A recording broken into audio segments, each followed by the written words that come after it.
2020 সালে আমি ক্রিকেট খেলতে গেছি। ওই সময় একটা বল লাগছে বাম কানে। লাগার পরে মানে ব্যথা অনুভব হয়েছে। তারপরে মাদারীপুর ডাক্তার দেখাইছি। ওষুধ খেয়েছি, অ্যান্টিবায়োটিক বা কিছু ওষুধ খেয়েছি। তারপরে তারা বলল যে পর্দা ছিদ্র হয়ে গেছে। বলছিল যে অপারেশন করলে ঠিক হওয়ার সম্ভাবনা 30% ঠিক হওয়ার সম্ভাবনা, 70% না হওয়ার সম্ভাবনা। আজকে আমরা জাহিদ হাসানের সফলতার গল্প শুনবো। আজকে আমরা কান না কেটে এন্ডোস্কোপে কানের পর্দা লাগানোর অর্থাৎ সফলভাবে পর্দা লাগানোর গল্প শুনবো জাহিদ হাসানের কাছ থেকে। জাহিদ হাসান শুনেছিল যে কানের পর্দা ফেটে গেলে, কানের পর্দা ছিদ্র হলে, পুষ্পানি আসলে ভালো হয় না, বা 30% সাকসেসফুল হয়, বেশিরভাগই আনসাকসেসফুল হয়। ও কিভাবে, কোথায় শুনলো যে কিভাবে বেশি বলার জন্য আমার কাছে এসেছিল বা কি জন্য আসলো, সেই গল্পগুলোই আমরা শুনবো। জাহিদ হাসান, আপনি কতদিন থেকে এই কানের সমস্যায় ভুগছিলেন? প্রায় 4-5 বছর। কিভাবে কানে সমস্যাটা হলো? 2020 সালে আমি ক্রিকেট খেলতে গেছি। ওই সময় একটা বল লাগছে বাম কানে। লাগার পরে মানে ব্যথা অনুভব হয়েছে। তারপরে মাদারীপুর ডাক্তার দেখাইছি, ওষুধ খেয়েছি, অ্যান্টিবায়োটিক বা কিছু ওষুধ খেয়েছি। তারপরে তারা বলল যে পর্দা ছিদ্র হয়ে গেছে। অপারেশনের কথা বলেন এরকম ভাবে, যে বলছিল যে অপারেশন করলে ঠিক হওয়ার সম্ভাবনা 30% ঠিক হওয়ার সম্ভাবনা, 70% না হওয়ার সম্ভাবনা।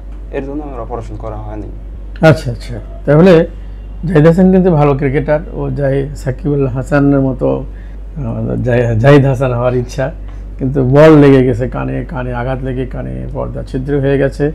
তারপরে বিভিন্ন জায়গায় ঘুরছেন, সবাই সাকসেস রেট কম বলছে যে ভালো হবে, হবে না। তো কিভাবে আমাদের খোঁজ পেলেন?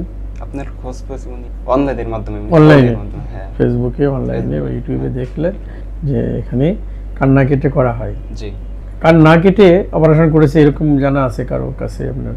কান না কেটে অপারেশন করে কে একজন যেন আনসাকসেসফুল হয়েছিল আপনাদের আত্মীয়র মধ্যে? আত্মীয়র মধ্যে না, মানে আপনার ইউটিউবে বা ভিডিও অনলাইনে দেখে তারপরে আমি আসছি। আচ্ছা আচ্ছা আচ্ছা, যে কান ইতে সাকসেস রেটটা বেশি এই শুনে আপনারা করছেন। কবে হলো আপনার অপারেশন? গত মাসের 13 গত তারিখে। মাসে 13 তারিখে। এবং এটা মানে কয়দিন থাকতে হয়েছিল হসপিটালে?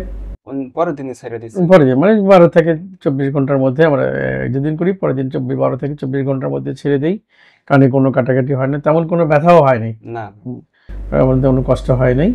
আপনি অল্প অ্যানাস্থেশিয়া দিয়ে লোকাল অবশ করে আমরা কথা বলতে বলতে অপারেশন করেছি। এবং মাঝখানে এসেছিলেন, তখনও মানে তেমন কোনো কানে পেকে যাওয়া, পুঁজ হয়ে আসে এরকম কিছু? না না না, কোনো সমস্যা নেই। তো আস্তে আস্তে এখন প্রায় মাসের মতো হয়ে গেল, এখন কি সমস্যা বা সুবিধা পাচ্ছেন কানের? এখন কানে ওরকম আগের মতো মানে পুজ পানি পড়ে না, ব্যথা অনুভব হয় না। আর কানে একটু কম শুনতাম, এখন একটু বেশি শুনি, আস্তে আস্তে মানে একটা ভালো লাগতেছে। খাওয়ার সময়, ঢোক গেলার সময় শব্দ হচ্ছে, বাইরের ছোট ছোট শব্দগুলো কানে এসে লাগছে। তার মানে আগে পর্দা ছিল না, এই জন্য ঢোক গেলে শব্দটা বের হয়ে যেত। এখন ঢোক গেলে এই শব্দটা গিয়ে কানের পর্দায় লেগে একটা শব্দ হচ্ছে, বা ছোট ছোট শব্দগুলো এই কানে গিয়ে জোরে জোরে লাগছে। তো মানে দর্শকদের জন্য আমরা দেখাবো যে কানের পর্দায় আসলে কতটুকু আপনার লেগেছে বা কি অবস্থায় আছে। আমরা এন্ডোস্কোপে চলে যাব এবার। আমরা অপারেশন করেছিলাম বাম কানে, তাই তো? জি, বাম কানে অপারেশন করলে আমরা বাম কানেরটাই দেখাবো, কারণ বাম কানের কী অবস্থা সেটা আমরা জানবো যে কীভাবে এটা হলো। ওকে, একটু চেঞ্জ করতে হচ্ছে 0 ডিগ্রিতে, এটা একটু ধরবেন। এখনো ক্রিকেট খেলেন? জি, এখনো খেলি। আচ্ছা, বল করি। তাহলে একটা সাবধানতা তো অবলম্বন আবারও করতে হবে, যে বল খেলা, ক্রিকেট খেলা এগুলোর সময় কানে যেন আবারও আঘাত না লাগে, সেরকম আপনাকে সাবধানতা অবলম্বন করতে হবে। আর আমরা যেটা বলেছিলাম যে অপারেশনের পরে, অপারেশনকে সাকসেসফুল করতে গেলে আপনাকে নাক, গলা, কান তিনটারই যত্ন নিতে হবে। নাকি যেন হাঁচি, সর্দি, কাশি না আসে সেটার যত্ন নিতে হবে। আবার গলাতেও যত্ন নিতে হবে, গলাতে যেন আমাদের কোনো রকম। এবার পারফেক্ট। আমরা এখন দেখব আপনার কানের কতটুকু ভালোটা আমরা দেখে নিই আগে একটু। এই কানে আমরা অপারেশন করিনি, এই কানটা তার ভালো আছে, কানের পর্দাও ঠিক আছে, একদম সুন্দর আছে। এইবার আমরা চলে যাব যে কানে আমরা অপারেশন করেছিলাম, এই কানে অপারেশন করেছি। এখানে বাইরে কোনো কাটাকাটির দাগ নেই, কোনো কিছু নেই বাইরে। আমরা কানের বাইরে কোনো কিছু কাটাকাটি করি না, ভিতরেই আমরা করি। ভিতরেই আমরা এন্ডোস্কোপ দিয়ে এটা করি। আমরা কিছু আঠালো পদার্থ অর্থাৎ জেল ফোম দিই, আর এর ভিতর দিয়ে আমরা পর্দা দেখতে পাচ্ছি, পর্দাটা সুন্দরভাবে লেগে গেছে, সাদা হোয়াইট পাওয়ার, এটাই হলো আমার পর্দা। পর্দাটা সুন্দরভাবে লেগে গেছে, কোনো অংশ ছিদ্র নেই এবং ও ভালো শুনছে, এটা আমাদের সফলতা এবং তারও খুব ভালো লাগছে। সে ছাত্র মানুষ, সে খুব ভালো লাগছে এটাতে এবং আমরা আশা করি এন্ডোস্কোপে আমাদের সাকসেস রেট বেশি, এটা আপনারা বুঝলেন এবং ইয়েতে দেখলেন।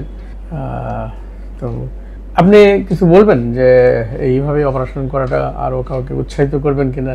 জি জি, যারা যারা পর্দা নিয়ে এরকম পর্দা ছিদ্র তারা অপারেশন করতে পারেন এবং এই পদ্ধতিতে হ্যাঁ, কান এই না কেটে পদ্ধতিতে। এন্ডোস্কোপে করে কান না কেটে হ্যাঁ, ব্যথা কম, হসপিটালে থাকার সময় কম, হ্যাঁ। কস্ট কম, যোগাযোগ করে আপনারা কান না কেটে এন্ডোস্কোপে কানের অপারেশন করতে পারেন। জাহিদ হাসানকে ধন্যবাদ এবং সবাইকে ধন্যবাদ জানিয়ে আজকে এই জাহিদ হাসানের সফলতার গল্প শেষ করছি। আল্লাহ হাফেজ।